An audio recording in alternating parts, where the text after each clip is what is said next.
Welcome to the Financial Advisor Success Podcast, where you go behind the scenes with financial planner, speaker, and consultant Michael Kitces to hear stories of how leading financial advisors navigated the inevitable challenges that arise on the path to success, and get insight from leading industry consultants about how to break through to the next level in your advisory business. And now here's your host, Michael Kitces. Welcome, everyone. Welcome to the 384th episode of the Financial Advisor Success Podcast. My guest on today's podcast is Hannah Provost.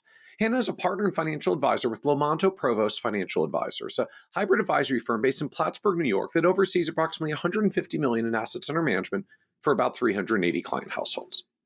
What's unique about Hannah, though, is how she began her career in retail banking, where she rotated positions from lending to working as a teller and eventually becoming a bank-based financial advisor. And then after realizing she would really benefit from more time spent with a senior advisor than just continuing to work directly with her own bank clients, took a step back to work as an assistant under an experienced advisor, which ultimately led to becoming a lead advisor with his firm and then a joint partner in their firm.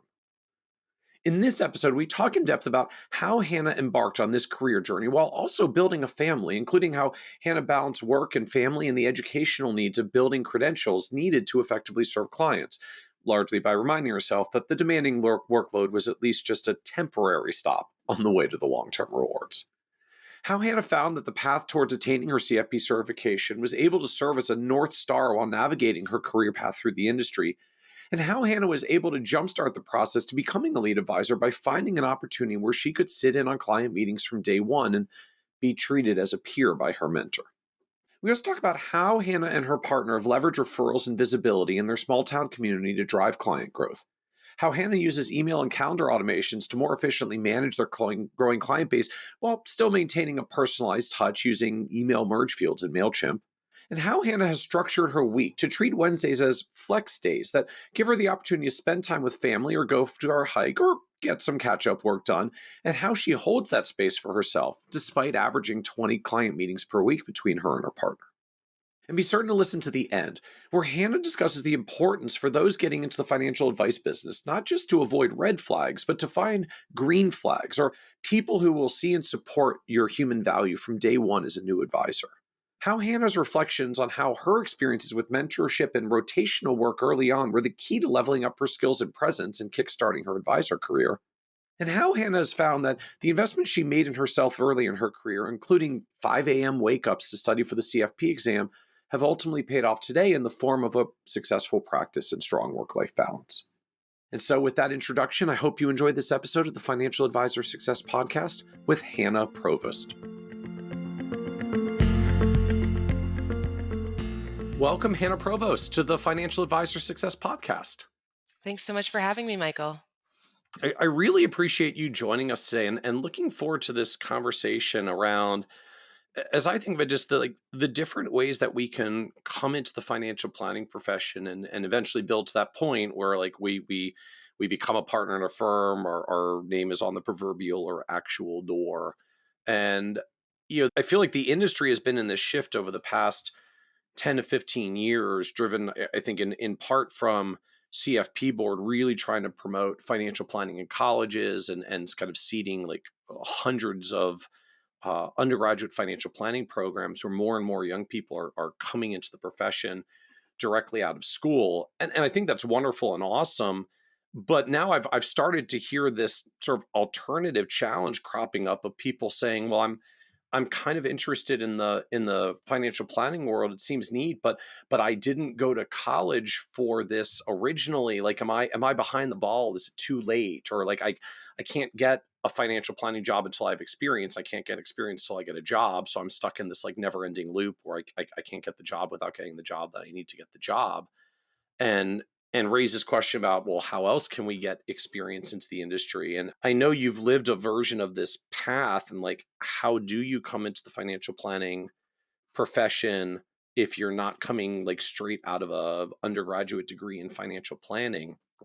So just really excited to talk about what those paths look like and like how you get your proverbial foot in the door to get a career going in financial planning if you didn't start there directly out of school.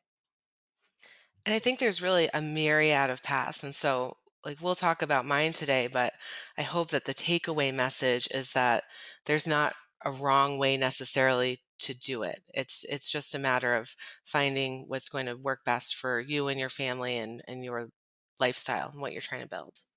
So can you share with us a little bit of like how this path has evolved for you? Like what was your initial introduction to financial services world? And then we'll I think got to go through like how it's grown and evolved. Sure. So my path really began when I was 20 years old and I needed a job. I didn't care much what the job was, but I was coming from a retail setting and I was really ready to work regular hours. And so I wound up at a bank, which was great for me because I had weekends off and nice benefits and good hours. And so banking was not something that I went into as a profession or that I thought would even be long term. But over the years in banking, I eventually met a CFP who was working as a bank financial advisor. And she was kind enough to take me under her wing. I had found that banking is great because you can help people. You can have somebody who walks into your office riddled with anxiety and worry and doubt about themselves and help sort things out. And I was just completely in love with that part of it. But there comes to a time when there's not much more you can really learn about the banking side of things. And so I was just really wowed when I started sitting in on client meetings with the CFP working for the bank because she was able to do that and take it to the next level. So so help us understand what you were doing initially though. Like what was your the first job in the bank? What were you actually doing? When I first started, I worked in the loan department. And so initially I was fixing people's addresses, going through and applying or taking off late payments, very mundane, menial types of tasks. Eventually, I moved into the trust department, which is funny because at the time I knew absolutely zero about trusts. I kind of can't believe that they let me press any of the What buttons or too much. what were you doing? Like what was the was it another Oh, administrative kind of role, it like was keeping track of the completely trust itself? administrative. Yeah, it was completely administrative. So I would have disbursements and receipts from trusts go in and out. I would help administer family loans that people had made. And honestly, it made no sense to me. I could tell you what I was doing that day, but in terms of how it fit into the bigger picture, no clue at all. Just sort of I know like I training. there's a process, I was trained in it, I do Hmm. these 6 things and the Yeah, process is correct. done. Yes, which was completely boring to me, but it, paid the bills and was regular hours. So Um, so where did you go from trust department? Like was were you still in trust department when you got to start sitting in with the CFP, or was there another step in moving around the bank? there was another move, so and it accompanied a physical move. So we moved from Burlington, Vermont, over to Plattsburgh, New York, following my husband's career. And in that move, I had to change jobs because the bank didn't have a location across the lake. Okay. And so when I moved across the lake, I came over to the branch side of banking. And so this, I thought, was going to be more monotony and boringness and just get me to where I wanted to go next. And I wasn't quite sure where the next was at that point. I was like, did you know where you wanted to go next? I really didn't know, but I knew that we had a new mortgage and that I needed to work. Okay, that'll do it. Yep. Mhm. So I entered the world of branch banking, thinking again that I would only be there for a little while. And initially, I was hired as an assistant manager, but they started my training really as a teller. Their model was that if you're going to work at any position in our bank, you need to be able to do it from A to Z. Start as a teller, see what the front line is like, and then move through different parts of the branch banking system so that you can be a good team player, you can be of better service to your customers, Okay. and you can know what kinds of opportunities you're interested in the future. Oh, interesting. So they just sort of built in with a you're going to rotate through the jobs, learn the jobs. Uh, you can support your team more when you know all the things, and you might not even really know what you want to do yet. So we'll give you a chance to do a bunch of different things so you can figure out which one you want to do. Exactly right, which I think Interesting. still is a brilliant model. Yeah. And out of curiosity, just for those, because like a lot of advisors don't come through the banking world at all. Like we start in insurance or brokerage or of some sort. So can you explain just like the difference between branch banking and not branch banking that you were doing previously, or like Mhm. what the significance of that is for those that just don't know banking world? Sure. Yeah. So banking really is kind of split into those two worlds where it's um, the business of banking and all of the back end operations that go into it. I would also really lump commercial banking into there, where most of your day is spent inside of four walls and not necessarily communicating too much with customers. Okay. That also is probably more similar to what advisors experience in their daily life, where anything that happens is kind of by appointment. You have time to catch up and think and do whatever work you need to do more on your own schedule. Branch Okay. banking is very different. So, with a branch, you are expected to be open certain hours and you have no idea what's going to come in the door any given Hmm. day. And so it does force you to be more agile and more on your feet. Um, you're under a time constraint all the time to get things finished and on to the next. And so um, that was just what a primer in the human experience because people from all different walks of life, all different socioeconomic classes, different professions, you see everybody in the bank. And the other thing that you get to see is what I now know is a glimpse. At the time, I didn't think of it that way. I thought I had the full view of their finances, but you get a glimpse into people's spending habits, their um, just their Because you literally scripts see the around bank banking. account. You So like literally you see the bank account. how Correct. much comes in, how much goes out, right? Like it's one thing to say you have a $10,000 balance, and it's another to say because you bring in 2 grand and spend 2 grand, and that's a Mhm. lot of money to you, or you bring in 50 grand and blow 50 grand every month, and you're like Exactly. living paycheck to paycheck, and that's a tiny balance for you. Exactly right. And the other thing that you see is the overdraft report every morning when you're a branch manager. And so it became clear to me early on that it really wasn't the people who had low incomes who were overdrawing their bank accounts. It was generally actually the people with very high incomes who just were not managing things very well. So that was the other thing that really piqued an interest for me, Interesting. is seeing that you can't out earn money problems. It's not an income issue. Most of the time, it's a management issue. And I'm struck then. So then your takeaway from it was, yeah, even high income folks still have a lot of money problems or issues if they can't figure out how to manage it properly. Exactly. Very cool. Okay, so you've made this transition from uh I don't even know what you call it, not non-branch banking, home office banking. Is there a Yeah. label for that end? Uh you've gone from the non-branch banking to the branch banking side. So now you're rotating through the system because they're giving you the various roles so you can get a flavor of everything.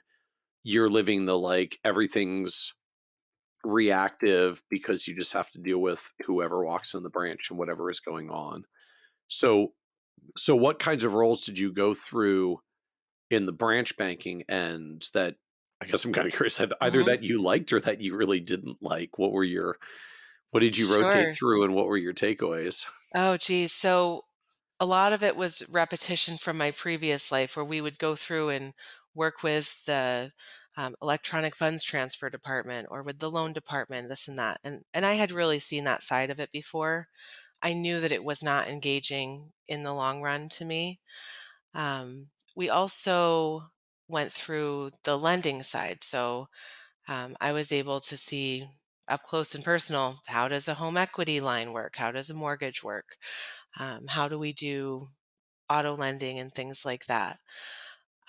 We also had a municipal banking department, so we would handle lines of credit and sweep accounts for municipalities with millions of dollars.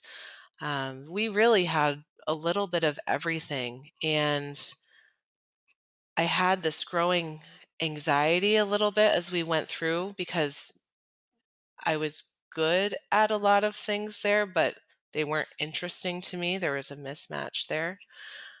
So really, it was when I sat with the CFP that everything clicked that, oh, yes, I really can have a career here that's engaging to me where I can also feel like I'm helping somebody. I really like to help a particular person.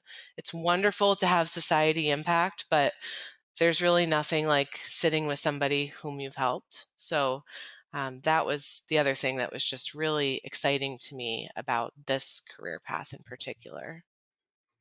So, how did you come to the point that you were sitting in on this person's meetings, or like what was your role at the time that you're like side sitting under their wing into some client meetings? The first couple of meetings, it was literally just Hannah's here as a fly on the wall because she wants to learn about this business, which was a brave thing for her to do. I mean, there's a risk when you bring anybody into the room for a client meeting.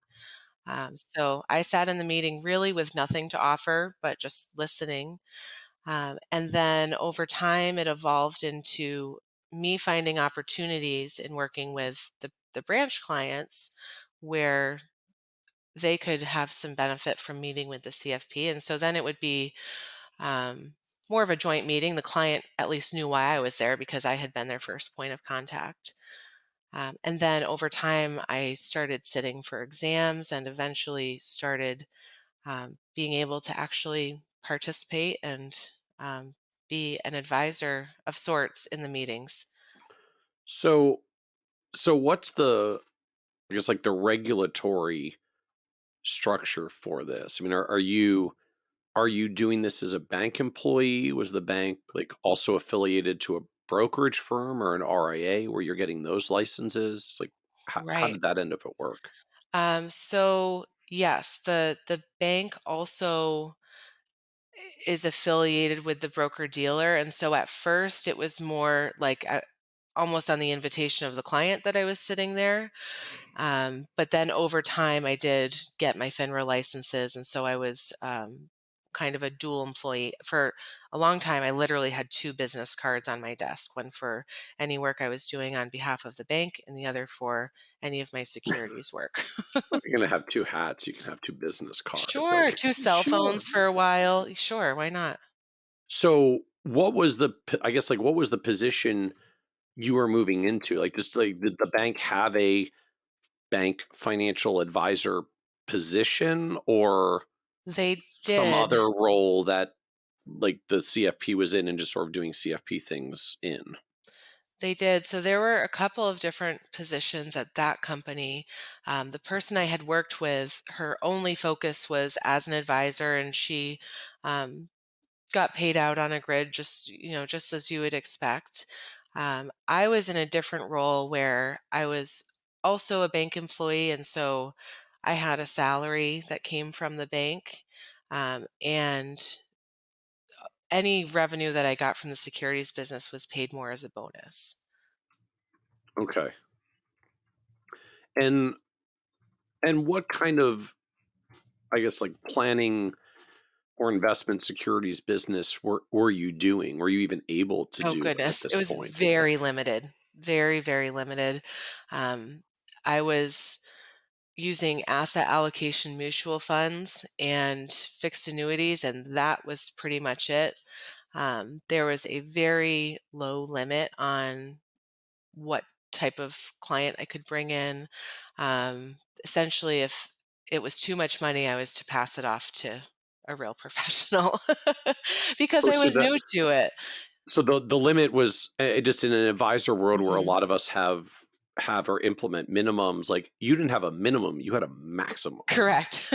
Exactly right. So where are clients coming from?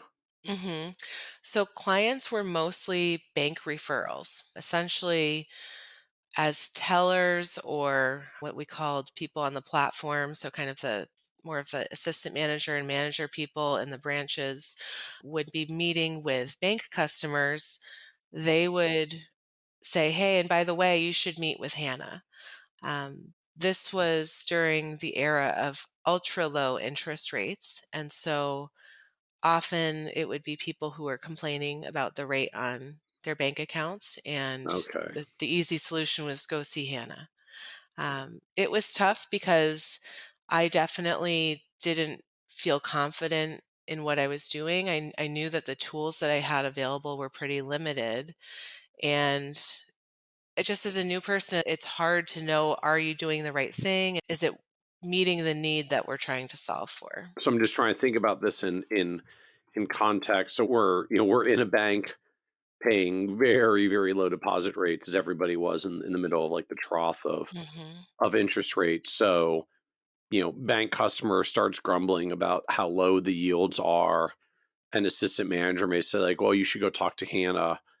And then you might be talking to them about a fixed annuity that at least pays, I'm trying to remember what rates were then, 2 or 3%, which is better Correct. than the 0.25 they You've got it might have been exactly right. might have been getting on the bank, or I guess some kind of conservative asset allocation fund if they're willing to invest a little bit in stocks. Yep, exactly right. And was this, so you said this was in the broker sense, like you're not on an RIA running advisory accounts. So is this like A share and C share mutual fund business kind of stuff? It is. Okay. So as I understand it, so you do this here, and what it's going well, but it's getting boring because like I now the limits of having a very small shelf of options are becoming a challenge for you. I did it for a year with growing uneasiness that I didn't really have someone to bring me to the next level. I knew that the next level existed because I had seen it. Um, but From the from prior CFP who was exactly. more comprehensive. hmm Okay. But I wasn't in a position where I had a mentor that I could look up to or new opportunities being put in front of me. It just felt as though it was a plateau, absolutely. So I And started. and Go how ahead. long had it been, uh like, how long had this whole journey been at this point? Like, you're at the prior non-branch bank for a while, then you're at this branch bank for a while. Like, how many months or years in are we to the journey at this point? I was about 5 years in. Okay. Yeah, Okay. So, I mean, you've been in bank environment a while at this point, having tried, sounds like lots of different seats because the bank kind of supports that sort of rotation, and finding this like, okay, sitting across from clients and helping people, this is the part that feels good more so than all the other things that we're doing. exactly. I had seen the thing that really lit me up, but I felt like I was just out of reach of it where I was. Because there's no more senior financial advisor in the branch that you can learn from at this point. Exactly right. Okay. So then where do you go next, or what do you do next? My next step was getting in touch with as many local financial advisors as I could, as would take a meeting with me. And in that process, I met Andy. Andy was working for the competition at the time. He was working for another bank, and he was looking really for an administrative assistant. So I knew that that wasn't what I wanted to do forever, but I also knew that he was the type of person that I wanted to learn from. And so we had a meeting that I will never ever forget, to talk about what he was looking to build out, what I wanted for my career. And it became clear right away that this was going to be a very good fit. Both of us are really ambitious people. But at the same time, we have complementary skills. I don't mind getting lost in the details of um, beneficiaries and looking at what's the family tree look like, all of this, and he's going to get completely swept up into the bond market. He's going to get into the details there. So it was really a great match. And although it was a step back, if you look at just a organizational chart, I was going down on the chart. I really felt that I had a lot to learn from him and that he was going to support my continued growth.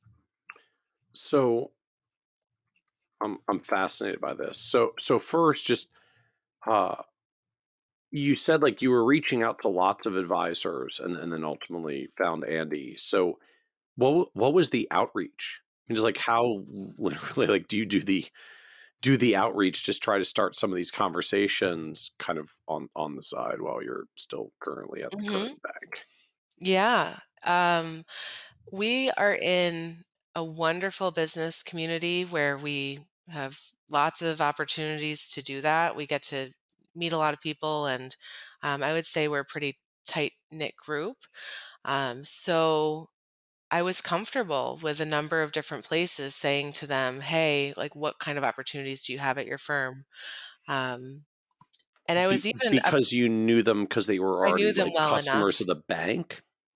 Not necessarily customers of the bank, but we might have volunteered together for the Chamber of Commerce events, or we might have kids on the same soccer team, or whatever the case may be. So, in a small town, you kind of know who's out there. And I was also really upfront with the bank that I was concerned that I wasn't really going to be able to grow. And so, at that time in my career, I wasn't overly anxious that it would come back and somehow I'd lose my job, because it was clear it wasn't the job I wanted.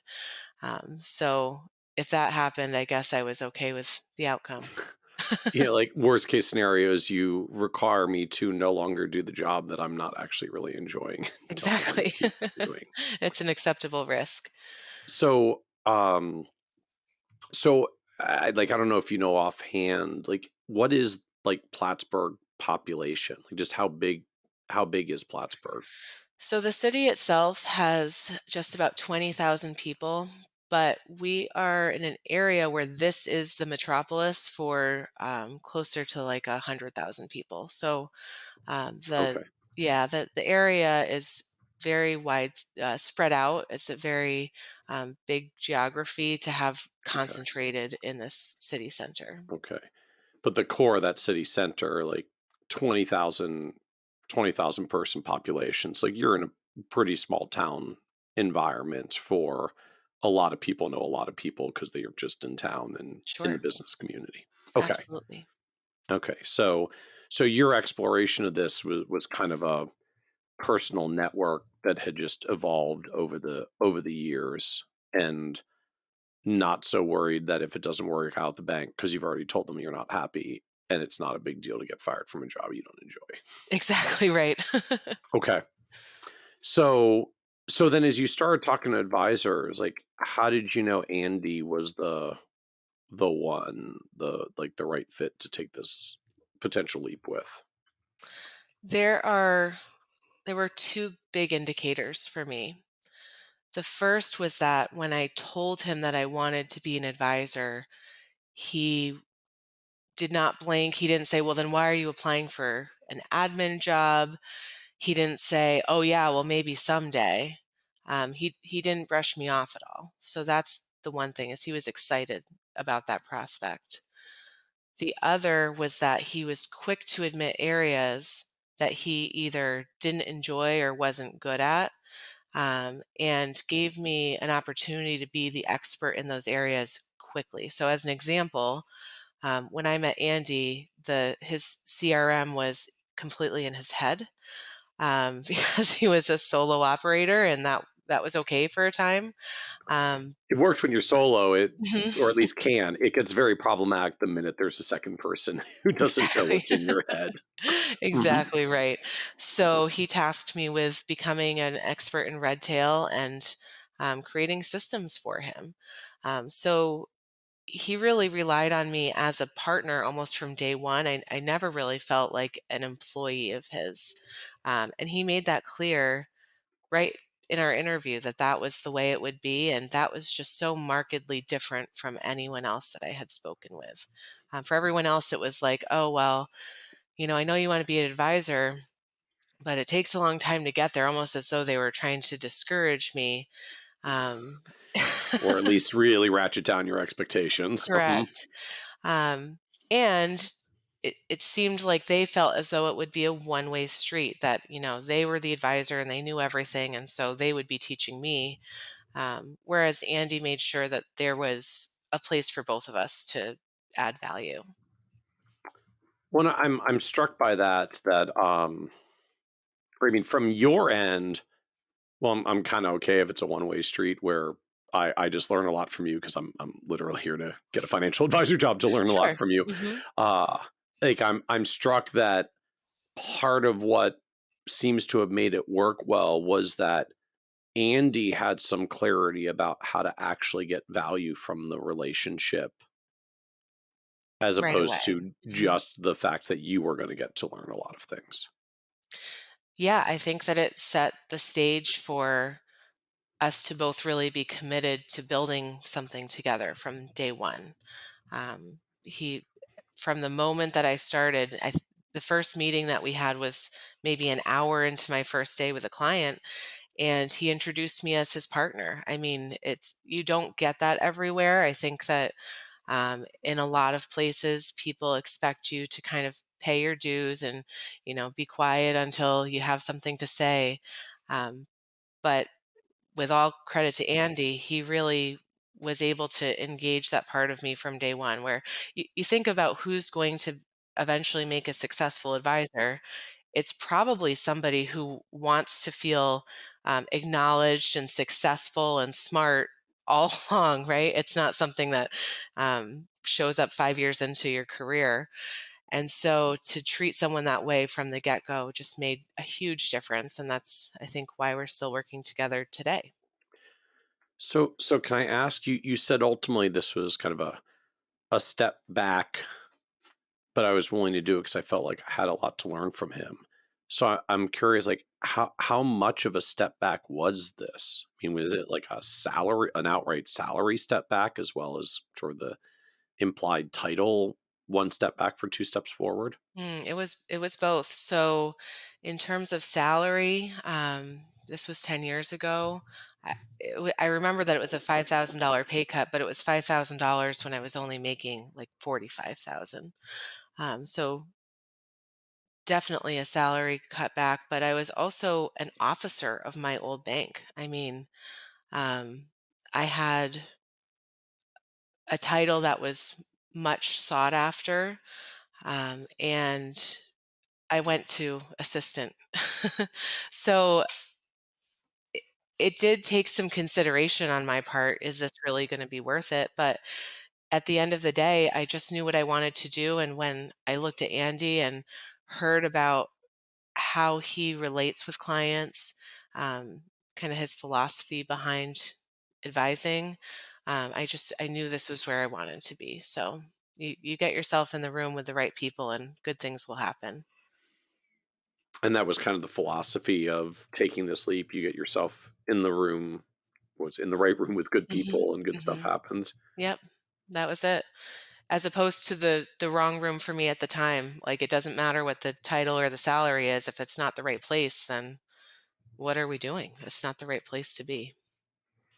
And so, did you have like family or other constraints that made this, I guess, like easier or more challenging from the financial perspective? I mean, I think you said originally, like I needed to find a job when we moved across to the other side of the lake because like there was a mortgage, bills Mhm. had to be paid. Mhm. So how much did like finances loom overhead as you have to? evaluate like financial steps backwards to take steps forward?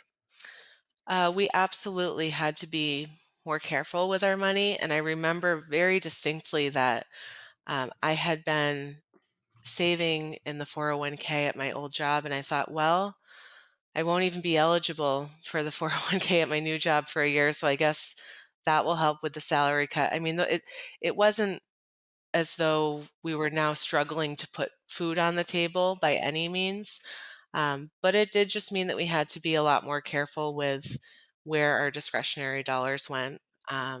But again, it felt as though this is going to be worth it. And I'm going to be so busy during this next couple of years learning things that I'm okay with not being able to take an extra vacation or whatever the sacrifice is. It felt like a very good trade.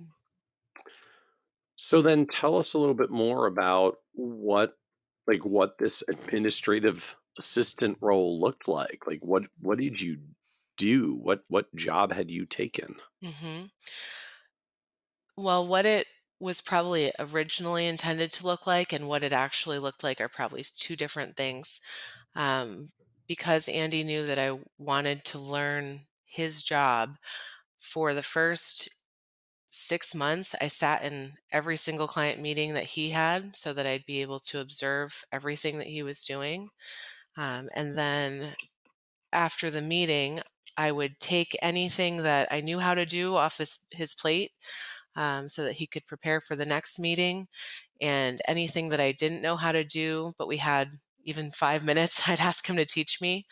And then I would also be tasked with client reviews, getting clients on the calendar, making those touch points. And whenever I had any spare time, I was doing any kind of training that I could find. So at that time, I was studying for my Series 7 license. I was also, um, this is kind of a sidetrack here. I knew to be a CFP, I needed to have a bachelor's degree. And at the time, I had an associate's degree. So I was also working on my bachelor's degree work and then anything I could find from Red Tail University or from our broker dealer at the time to get more acquainted with the industry. I was doing that. Interesting. So you even went back to undergrad to finish a bachelor's degree just so you could get to your CFP marks. Absolutely. That was really the only thing that got me through my bachelor's was knowing that I wanted so badly to be a CFP and that was just one of the steps I had to take. Very cool. So how close were you? Like how many more credits did you have to go through to actually finish? I started that process sometime in 2015 and I finished in 2017, almost 2018. So it was a good chunk of it that I still had to do. And I was able to complete it online. So um, I was going to work during the day and then I'd come home and hang with my girls who were young at the time and have dinner, put them to bed, and go do my courses at night. Oh, wow. So at this point you are working full time while studying and kids have entered the picture. Correct. It was fun times. So when did the girls come into the picture? Yeah, Or so how old were they at this point? right, so we first, became foster parents in 2013, and the girls came to live with us in June of that year. So when they first came, they were 17 months old and 3 years old. Wow. So yeah, so they were still, definitely 2nd grade and under while I was going through this whole process. Okay. So so that was just life for a few years, like work all day, some time with the girls during dinner and bedtime routine, and then study at night for a few hours. And That then repeat Yeah. the next day. Rinse and repeat. But it always felt as though it was working towards something. So I think that during that time, I was hyper focused on the end result and that one day I would not have to keep working so hard to have the life that we were building. Okay. And so that sounds like that's kind of what pulled it through is I know this is temporary. This is hard, but this is temporary because I'm excited about what I get at the end. Definitely. And my husband felt the same way. I mean, he was so supportive during that whole time and made sure that I had all the time that I needed and space and everything because he could see that I was passionate about it and that it was just a good fit. So I definitely was very lucky to have family support as well. So how did this evolve with Andy? You started out in the administrative assistant role. So I guess I'm trying to visualize like how long you continued in that role, or did that role evolve while you were still in that role? Like how did this play out over the next few years while you're doing this and studying all evening? Right. So um, it definitely evolved in the role, kind of under the surface for a long time. It went from me only being able to do very simple tasks to more and more complex. Um, I would say that where it felt like a jump was when I started helping to input financial plans. We were using a very rudimentary system at the time, but that was when it started to get really exciting for me because it was like, yes, this is what I wanted to do. Like I really wanted to help give people clarity and security, and paperwork is great, but it doesn't do that. So just remember how exciting that was to start to be able to deliver that. And then the big shift happened at the end of 2016 when Andy left the bank to start his own business, and I followed him right after. It was only a month between when he started the business and when I was right beside him. Um, so that was really that moment that we were on our own and independent is also the moment when I became a financial advisor and not an administrative assistant.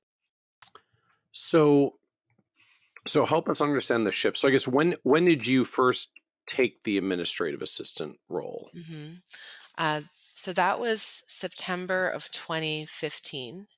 Okay. And 15 months later, we were out of the bank and on our own. Okay. So so for the first year of this, like you're still doing this in the bank environment, I guess similar to where you were previously, like um the bank tellers and assistant managers give referrals and Andy gets to work with the folks as they come in, and that was still the model. It was, but what was really different for Andy was that he was getting a lot of client referrals as well. He had been at it for long enough and had really helped his clients to the point where I could see that a lot of the phone calls were not coming from the bank. They were coming from people who had a sister or a parent or Right. whomever that had already worked with Andy. So I already saw the power of referrals. I don't know that he felt the confidence in it yet, but I could see the difference. So what led to the decision to leave the bank? Was this still a similar challenge to where you had previously where you weren't happy with like the breadth of solutions that you could use, or were there other factors driving the decision to make the change? So it was really Andy's decision more than anything to leave, but it was that he wasn't allowed to run the business the way he wanted. It wasn't necessarily product related. It was more that he couldn't do the marketing he wanted to do. He wasn't allowed to do the types of client appreciation he wanted to do. So it was just a disagreement about where the practice could go. And ultimately, he decided that he needs to be the one making those decisions. So we went out on our own. So help us understand, just again for folks who aren't familiar with the the banking background and environment, like what's the limiting factor there? I mean, I'm assuming at the end of the day, like they make money when Andy makes money, so they do have like a financial incentive for him to market and grow, at least in general principle. So what was the blocking point that still meant he couldn't actually grow the way that he wanted to grow? I think that at least in this environment, it was that the bank is really the cake and that the investment side of things was just the icing. And so it was Mm, hard to get the ear of people who could really make those types of decisions. And at the end of the day, they also felt as though if we really get too out of the box with our investments, it's going to eat into our banking business. We're going to kind of cannibalize our own deposits. So there's a bit of a tension there, absolutely, between wealth management and banking. interesting. And so once you hang your own shingle, like it's just you hanging your own shingle to drive this. Correct. Yeah, we had to rely on our own connections and networks and clients to really make this work.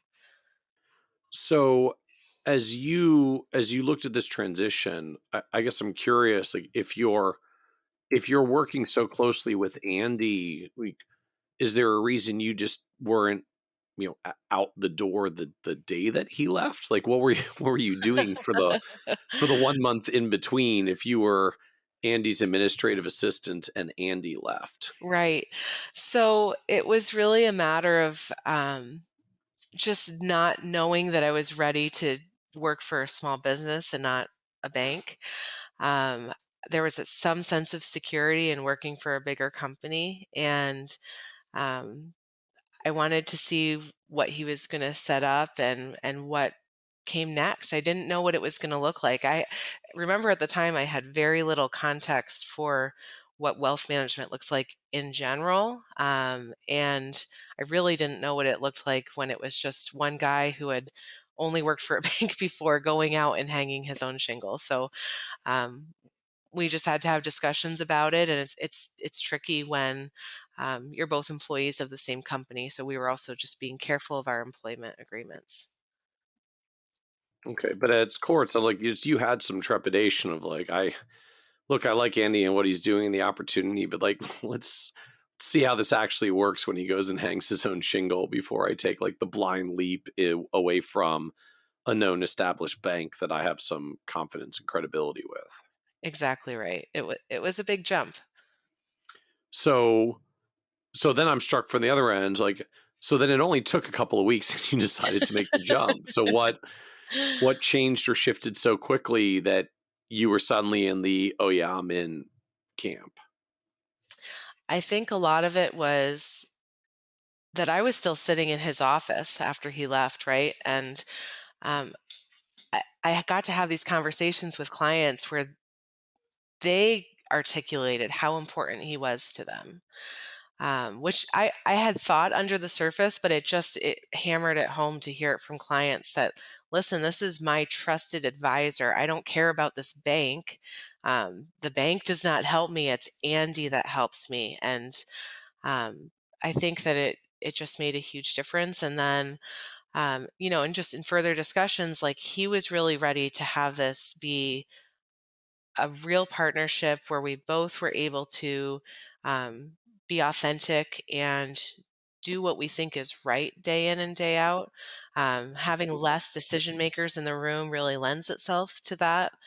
And so, yeah, it really didn't take very long at all before I said, okay, well, I'll take the leap. I'm in. Uh, but I think you said when you took the leap and made the transition, you didn't join Andy as uh, his administrative assistant. You joined as a financial advisor at this point. I did, which it's funny because I felt kind of comfortable with that title in my first role. They told me I'm a financial advisor, and I said, okay, sure I am. Um, n- After having worked with Andy for 15 months and knowing the extent to which he was helping his clients, I really kind of felt like a charlatan saying I was a financial advisor because I knew I didn't know half as much or a quarter as much as he knew. But that was actually at his insistence that I come over and be just like him, a financial advisor. Um, thank goodness, because I don't know that I would have ever really been ready again after that. Working with him, he almost had to be the one that said, okay, now you're the financial advisor. So, how did it work once you actually land in this environment? Like, are you okay, Hannah, now you're a financial advisor, or like now go get your clients the way I'm getting them, or are you working on them together, or is he like transitioning some clients to you because he's getting busy? Like, how did this work when you're now a financial advisor alongside Andy? Yeah, so we decided right from the beginning that we were going to have a split book of business all the way through, that we'd really be an ensemble and offer the benefit of our differing expertise to all of our clients. And so at first, when we were in the very tiny office that we had rented, where we literally shared one desk, one sat at one side and one sat at the other, and our clients sat at the end of it. Um, at first, all of our meetings were joint because there there literally was not any other physical space for someone to sit in our office, and we kept that model. Really, we keep it through today. So we've gotten busier to where we can't both sit in every meeting just because of time constraints. But all of our clients are shared. There will be times when either one of us could be meeting with a client individually and say, at this point in the conversation, I think you should go speak with Andy or Hannah, because they really have more expertise on this subject. So um, it's never been a competitive environment between us. We've always had shared goals and a shared book of business. So, where does growth and business development come from at this point? At this point, it is largely from client referrals. We're really blessed that our clients feel like they want to share our names often. We were doing marketing for probably the first 4 years that we were independent. Um, and we ended up just turning it off, literally just like flipping the switch on it, not because it wasn't working, but because we felt like we had enough of a prospect funnel and new people coming in that it was kind of disingenuous to market and ask more people to come in if really we were plenty busy as it was. So it's really mostly client referrals. So, what was the growth funnel during those early years? Like, what were you doing in marketing that was Mhm. helping? So I would say that the biggest thing that we did was really to have our client parties. So we would rent. We have every year since we started, except for during COVID. We would rent out a vineyard on a night, like a Tuesday or a Wednesday night when they wouldn't otherwise be open, and invite all of our clients to come, invite them to bring friends and family, and not make a sales pitch ever. So it was just a fun night where people could be social with each other and get to know us in a non-threatening environment. Um, so we still do that, but it's really not for marketing anymore. It's just because we really love our clients. We also had a billboard truck that drove around town so that people could see where we'd gone. We had our faces on it, which is kind of mortifying for somebody who doesn't think of themselves as a self-promoter, Oh, but we needed people to know where we are. And um, oh, because you had non-solicit provisions that you couldn't call the old clients, correct. but you can have a billboard in town, Yep. and if they see it, they find their way to you. And when you're in a small town environment, it doesn't take a long time before everyone's seen the billboard who needed to see the Exactly right. billboard. Exactly right. So, out of And in a small town, it's curiosity, also very cost effective to do something like that. I was just gonna ask, like, because at my sheer ignorance, since I've grown up in obnoxiously expensive Washington D.C. area, like, what does it cost to get a billboard truck and have it drive around for a while? I think we might have paid like $1,000 for a whole 3 months, something like that. It was not expensive. And the ad was basically just like, your faces so people would recognize you and like a firm name and a phone number? Yep, you've got it. Okay. And that was how you let former clients from the bank know that you were out there so they could hopefully find their way to you. Exactly. And we also found this contingent of clients who didn't deal with us before, but had met us at a sports event or at church or wherever. And they had hesitated to get in touch with us while we were working for a bank, but they were really happy to come open accounts with us when we were on our own. So some of that is just that I think entrepreneurship is really admired and applauded in the community that we're in. But some of it is that people want to work with real people that they feel like they can get to know well and trust. And so they had a higher level of confidence doing that when it was us running the show and not working for a bank. Well, I'm struck by that because your comment earlier was that part of the hesitation or concern and fear was moving away from the credibility of a known established bank to who am I to hang my proverbial or literal Exactly. shingle and say I'm a financial advisor. So I'm struck that notwithstanding that concern, it sounds like in the end it was almost the 180-degree polar opposite It effect, which was. was there were actually people who didn't want to work with you because you were at the bank. I We guess had it all wrong. didn't like banks and trusted you more when you were not under the bank umbrella. Right, because they felt like, well, they're not gonna go anywhere, they're already working for themselves, and so, yeah, there's certainly a contingent that had a greater level of trust once we were no longer employees of the bank. So how did this work? I guess the sort of economics in income wise, if I Mm, can ask. Like you yeah. were, I'm assuming in the bank world, you were an administrative assistant on salary.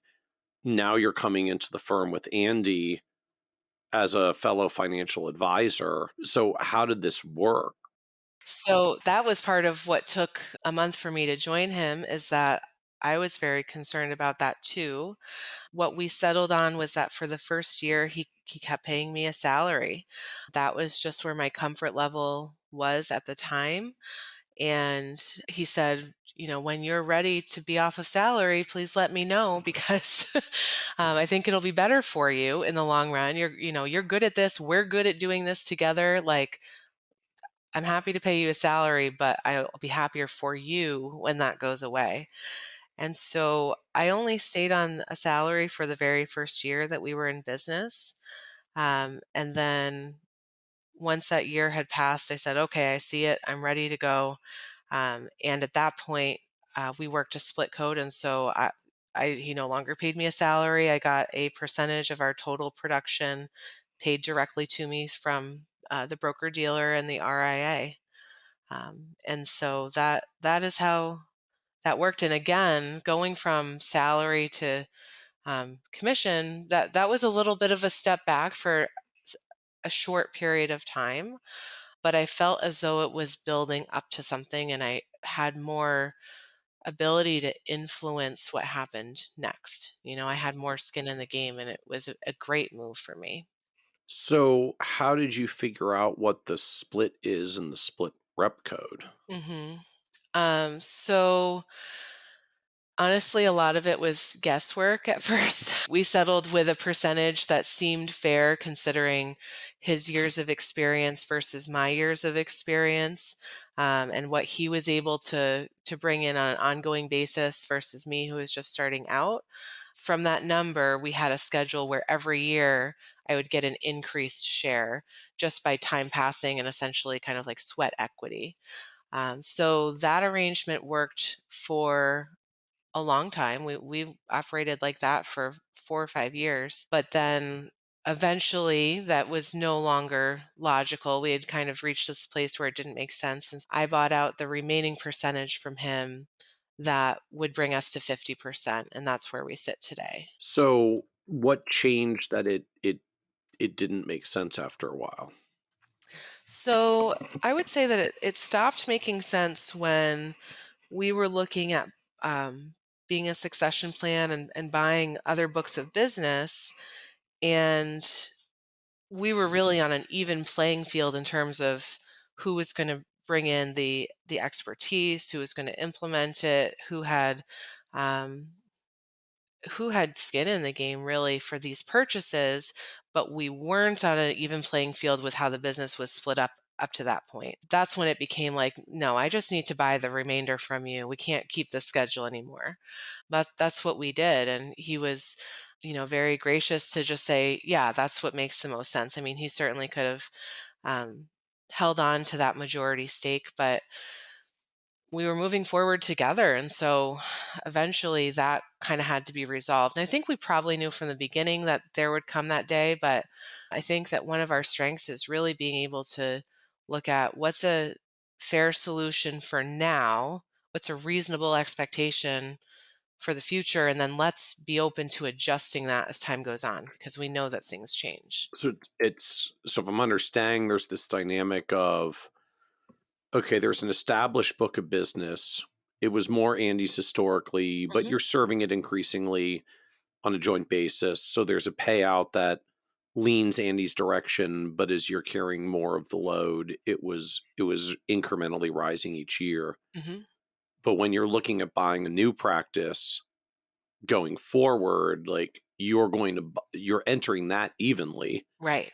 and you're going to buy into that 50-50. Mhm. And so either you have this like weird world where the legacy business has one percentage and the new business has a different percentage, uh, or you just buy up to make it even. Exactly. And we went with option B. We felt like in the spirit of partnership and of just embracing the future together, that was going to have the least amount of friction going forward. So, yeah, we tried to keep it easy on ourselves. Because I was going to ask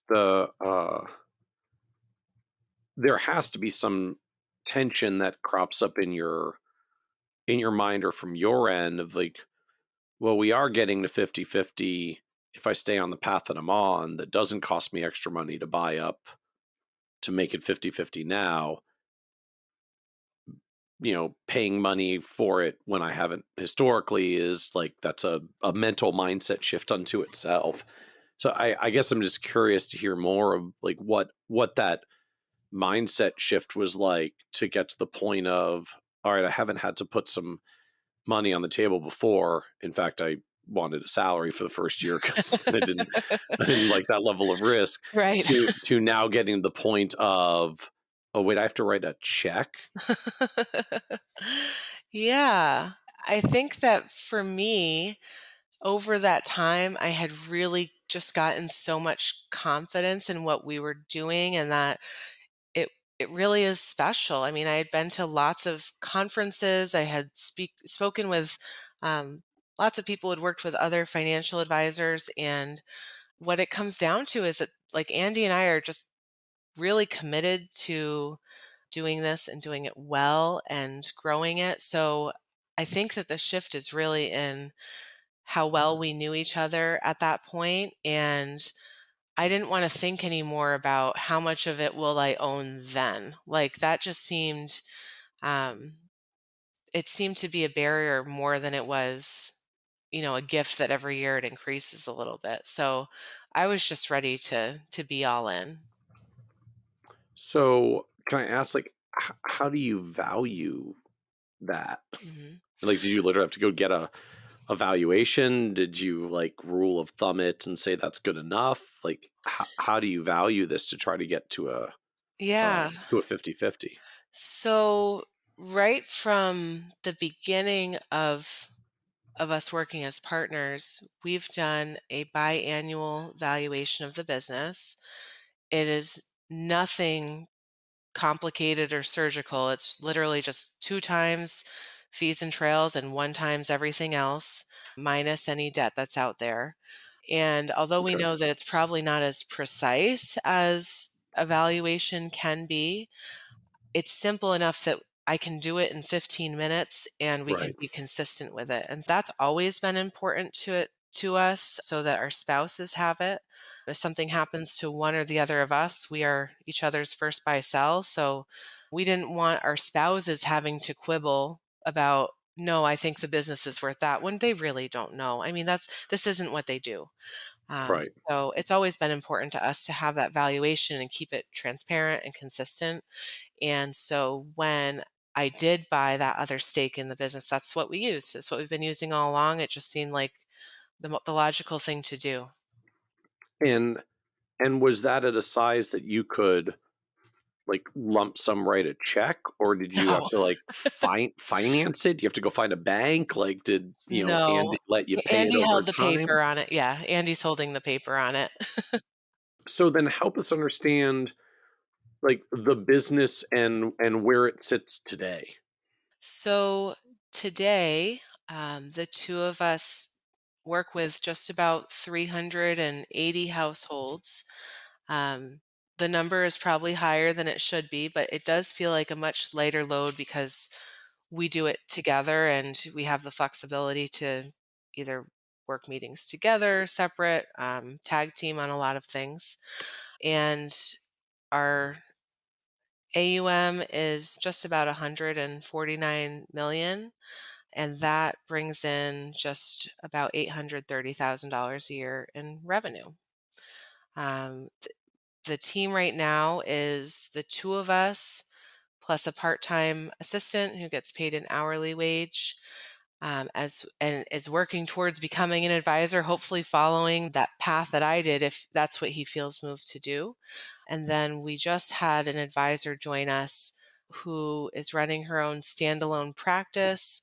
Um, but she also has an avenue to do some split business with us if she so chooses. So it's the four of us here. So is her client base part of that 380 households, 149 million of AUM, or is that just the client base that you and Andy have built and served? It is, but she literally joined like 2 weeks ago. And so she it's a very small sliver of that at this point, but Okay. she'll work on building that out. Okay. Okay. And so what do services and offering look like at this point? Like, what, Mhm. does that, as you noted, that is a fairly high number of clients for just the sheer number of client meetings you have to get through the span of a year Mhm. between you and Andy. So Mhm. what does business and service model look like at this point? Yeah.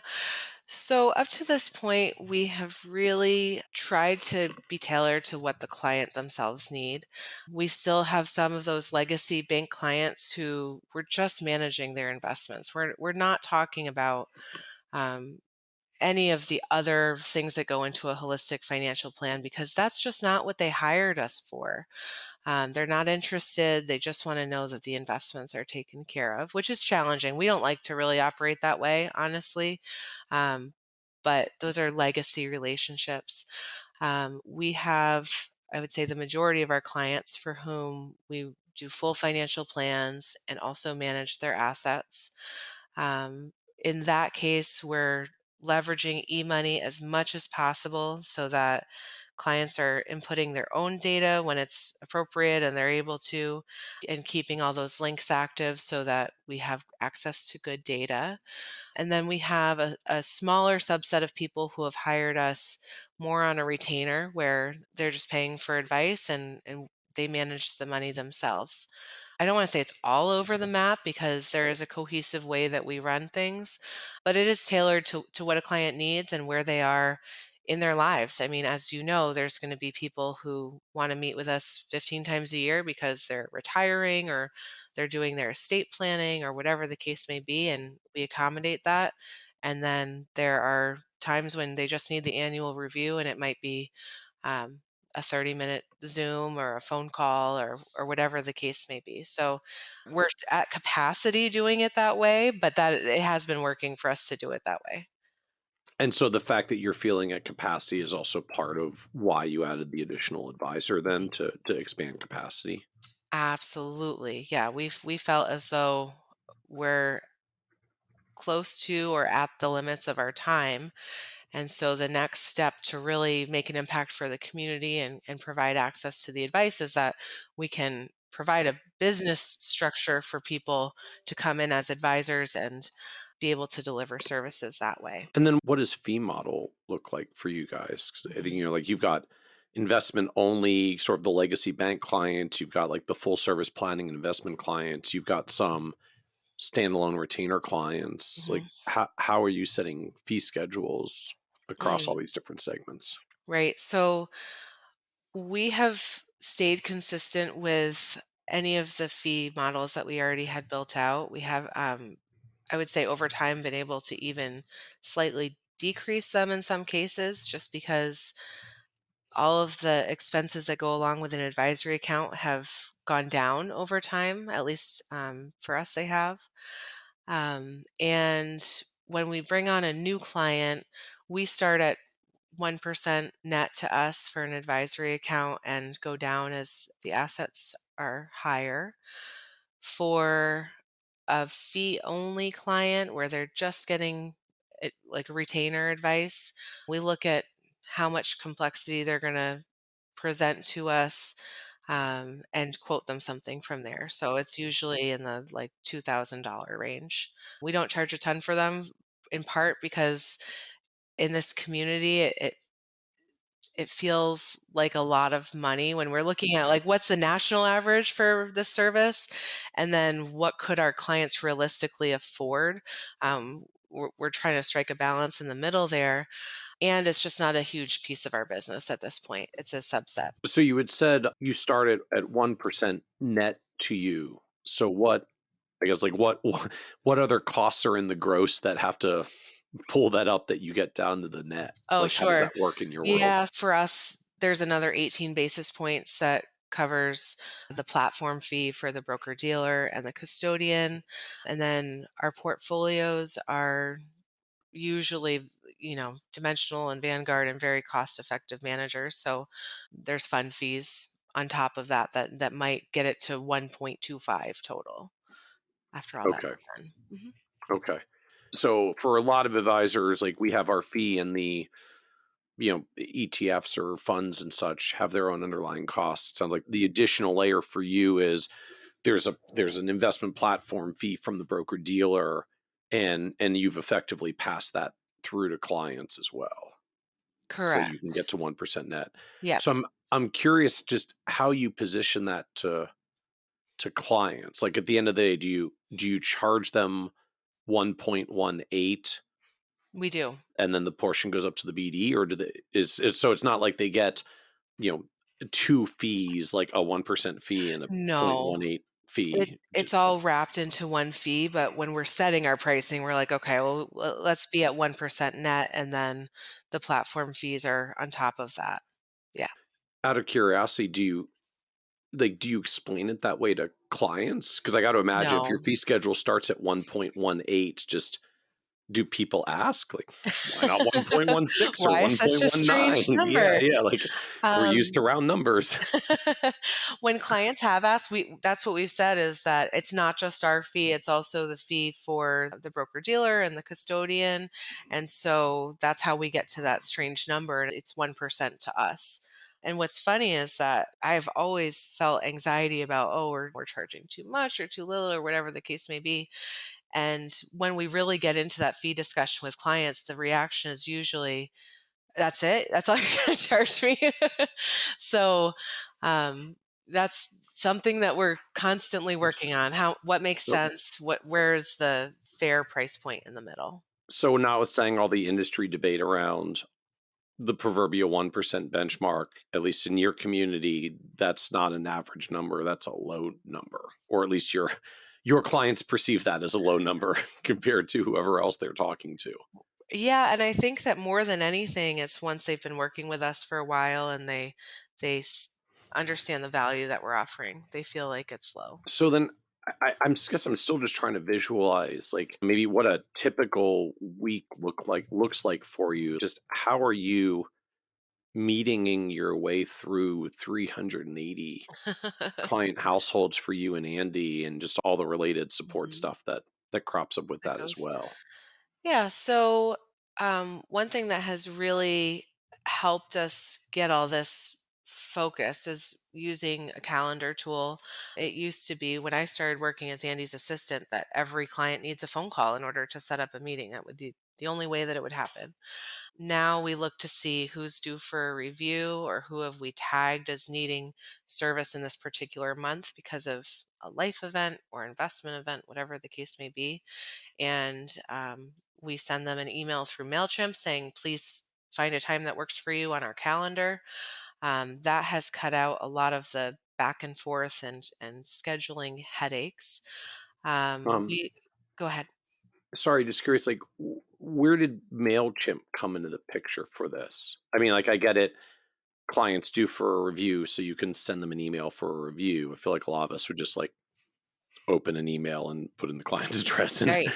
and send them. Where did MailChimp So show up in this? what helps us with MailChimp is that we're able to have it feel like a personalized message without having to create 18 emails. So we'll put in the list of names and email addresses, and then they get this email saying, "Hi, Cynthia. It's time for us to meet again. Please click here." So it's really kind of streamlined our workflow and not had it be, that all 18 are in like a BCC email. That doesn't Oh, feel personalized. So it kind of be, because you're importing a list of email addresses and names, so it Mhm. can do the whole like dear insert first name. This is Correct. this is Yeah. like your mail merge Hmm. platform in the digital environment. Exactly. Yep. And that's integrated to Redtail, or you just do like a manual export thing? It's integrated with Redtail, and then they schedule on our scheduling software, which is Schedule Once or Once Hub. Okay. And that appointment comes back through to our Redtail calendar as well. So that takes a lot of the back and forth out of it completely. Okay. And then how many client meetings stack up on your calendar? How many can you fit in through a week? I would say that most weeks we are looking at an average of about 20 between the two of us. And then on top of that, we might have, I don't know, anywhere from like 5 to 10 meaningful phone calls and Zooms to touch base with clients as well. All right. So that's a lot of meeting time and activity. I guess 20 meetings. I think you said like not necessarily joint anymore. That might be like Right. 10 for Andy, 20 10 for total. you, and a few that maybe you're both We in on. overlap. Right. Okay. I guess you said earlier you're feeling like you're at capacity. Like it's kind of like, is that a burnout pace for you, or is that a sustainable pace for you? I think that it's a sustainable pace. Even with that schedule, I'm able to take most Wednesdays off. I have that blocked on my calendar as one that cannot be scheduled upon. So Wednesdays, I will either get a nice flex day where I can catch up on anything that need get done during the week, or I can go for a hike or spend time with my kids, whatever the case may be. So I think that we're happy with where we are now, but definitely that's Mm. capacity So, for us in terms of what we're able to effectively manage. so you've got like a version of a 4-day work week Hmm. of like I Yes. work Monday, Tuesday, I'm off Wednesday, I work Thursday, Friday, and then I'm off for the weekend. Yeah. I love the Wednesday flex. I call it my flex day because it just feels like nothing can really pile up too much. You're not getting all the way through the week with something that was on your to-do list on Monday and you get to Friday at 4 o'clock and it's still there. So it's worked out really well. When I'm having a week where I really need a break, I can take it without having the guilt of having to try to reschedule things and move things around. That's been a really nice change that definitely came because of COVID and school schedules, but we've just kept it. So it sounds like this is a mixture though of sometimes it's a flex day to do work catch up, and sometimes it's a flex day for like I just need a personal day to hike Mhm. or to be with the Or kids. sometimes both. You Sometimes guys I'll are work in the like morning, and because nobody's coming in, I can get out in the afternoon and enjoy the sunshine. I was going to ask, like, is there Is this mostly a day off or is this mostly a working day, just no client meetings? I can get my miscellanea done. I would put it in the mostly day off category. So I like, does it ever come up with clients?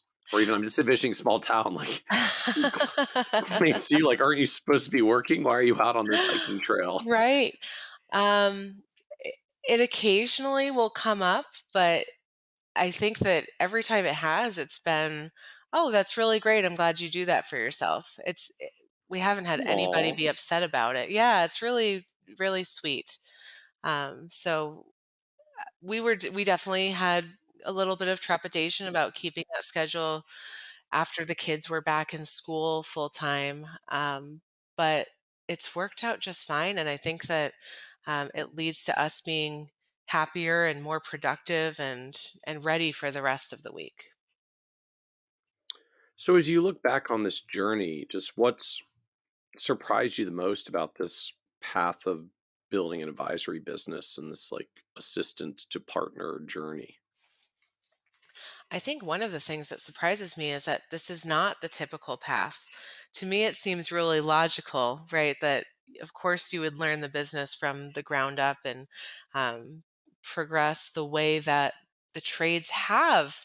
If we look historically at how one became a doctor, how one became an attorney, how one did this, historically, you would be an apprentice for a period of time and then you'd be a journeyman and a master. That in the course of human history is a very normal path, but it's not the typical path that you see today. So I hope that more firms will open up options like this so that people are able to join the business without the crazy instability that comes from joining as a commissioned or an advisory based financial advisor. I think the part that strikes me though, like I have seen a subset of firms that are trying to, because like to build more career tracks with quote unquote an entry level salaried financial planning jobs that do that without the, as you put it, like the crazy instability of the eat what you kill model at the Yep. beginning. I'm fascinated though, like that you started in on an administrative path, and I don't know, right or wrong. Like I feel like there's a subset of people that are more negative on that path. Either like I want to be an advisor, administrative work is beneath me or not good enough, or they're afraid they're going to get stuck on that path and Hmm. can't get over to the advisor end. So I guess I'm fascinated or struck that that seems to be a comfortable path for you. And I think a lot of why it's been successful was that I was able to be honest from day one about where I wanted to be, and that Andy on the other end of it was enthusiastic about that instead of feeling as though it was somehow a threat or that it wasn't worth hiring somebody who didn't really Mhm. want to stay in that role. So, in order for this to change, it is going to take more firms who see this as a good way of building up an advisor and can be transparent from day one about what the path is. Be upfront and honest about this is how long it takes to do this so that everybody can know whether they're on track or not. So I- I'm struck. So sort of my takeaway is don't be afraid to have the conversation to say I'm starting in an admin role, but this is not where I plan to finish. I'm trying to work towards an advisor end. And if the person, your potential hire you're talking to, is not responding to that in an excited, positive way, like just move on Move on. Exactly. Be and ready for people to find not one be that excited. Right. does think that sounds cool. Yes. Yep. Look for the green flags where people who are ready to support you and who see your value as a human from day one, even if you're not an advisor I like that. Look for the green flags. yet. So, what was the low point for you on this career journey? Oh, I think that rather than there's not ever been a crisis of like, is this right or wrong? But it has felt like a slog a lot of the time. So we already talked about when I was working full time and finishing my bachelor's degree. There was also the period of time when I was studying for my CFP exam and coming into the office at 5 a.m. so that I could study for 5 hours and then join Andy at 10 for client meetings and then work the rest of the day and go home and do it all again. So it's not so much that there's ever been a crisis of is this the right thing? I feel very fortunate that almost from the moment that I knew that this was a real job, this is the job that I wanted. Um, but it does take the perseverance to get through those times that require your effort and your attention, knowing that it doesn't always have to be this hard. You are working towards something that um, is cumulative over time. So I was going to ask, like, how what your perseverance lifesaver is to buoy you through that. It sounds like it is sort of this framing of it's not always going to be this hard. I am building towards something. Yeah, and for me, when I'm working towards something that's really hard, it helps me to have this picture in my mind of what that will look like. Trying to stay flexible and not have it be that it has to be exactly that, but to really have a mental image of what will I get on the other side of this? How am I going to feel? What is my family going to enjoy? What kind of benefit am I going to provide to the people that I work with? Just honestly, I spent some time every day meditating on what that would be like, and that really helped me get up at 5 a.m. to come study. I'm not a morning person, so for me, 5 a.m. is really a sacrifice because it's not hard just because life is hard. It was hard because I chose hard to get to easy later. So what else do you know now you wish you could like go back and tell you from 10 plus years ago? Hmm. I think that if I was able to go back and talk to 10 plus years ago me, um, I would just reassure myself that I could do this and be authentic, that there wasn't a mold I had to fit into. There wasn't a certain way I had to dress or certain language I had to use to do this job. That was, I think, one of my fears early on was that you go to a conference and it's a ton of white guys in suits. It's like, am I going to have to try to fit into this crowd? Is that really what I'm signing myself up for? Do clients expect me to be this kind of like vanilla version of myself? And now I know that's not the case at all. And that actually, when you're living in alignment with your authentic self, that's when people are going to be able to find you, who you should be working with, who you like as human beings, not just as clients. So I wish I had known that earlier because I could have not worried about that for years. So any other advice you would give younger, newer advisors, maybe coming into the profession today and trying to figure out some of these paths? Just that a mentor is really important. And the learning in this job happens when you're in client meetings. It's great to sit on webinars. It's great to, have a financial planning degree or do any of those things, but you're really going to learn from being there during the client interactions. And that in order to earn a seat at that table, you need to make yourself useful. So when you get done, you should be the one with the to do list after the meeting. And if anything is over your head, of course, you'd ask for help, but take the initiative to be the one with a to do list after a meeting. And I don't know, just be you, be everyone that joins this industry, joins as a human being with their own flaws and their own philosophies and styles and all of that. And I think that's what makes it work. It's not an impediment to it working. So we need people who can be themselves. So as we wrap up, this is a podcast about success. And just one of the themes that always comes up is even the word success means very different things to different people. And so you've had this wonderful career success, like literally from assistant uh, to partner in a $150 million firm. So the business seems to be in a wonderful place now. how do you define success for yourself at this point? So for me, success is that I am engaged in what I'm doing. I'm able to um, be really present with my family, that I'm not so overwhelmed or stressed that I'm not able to do that.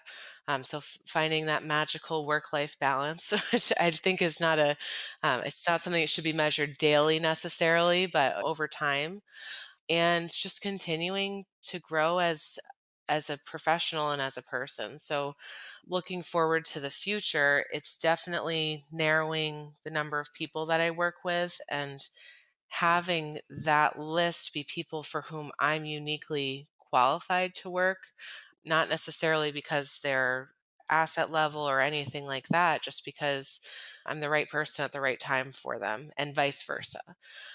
So that's what success will continue to look like. But honestly, I feel really blessed in the life that I have, and I'm successful for today. Success in the future might look different, but I feel really, really happy and joyful about the life that I've built up to this point. So just keep at it. Oh, I love it. I love it. Thank you so much, Hannah, for joining us on the Financial Advisor Success Podcast. Thank you, Michael. Thank you. Want even more ideas, tools, and resources on how to break through to the next level of success as a financial advisor? Check out the leading financial planning industry blog, Nerd's Eye View, at www.kitsis.com, where Michael covers the latest practice management trends and financial planning strategies. And by joining the members section, you can earn IMCA and CFP continuing education credits, along with exclusive member content. Get it all now at www.kitsis.com.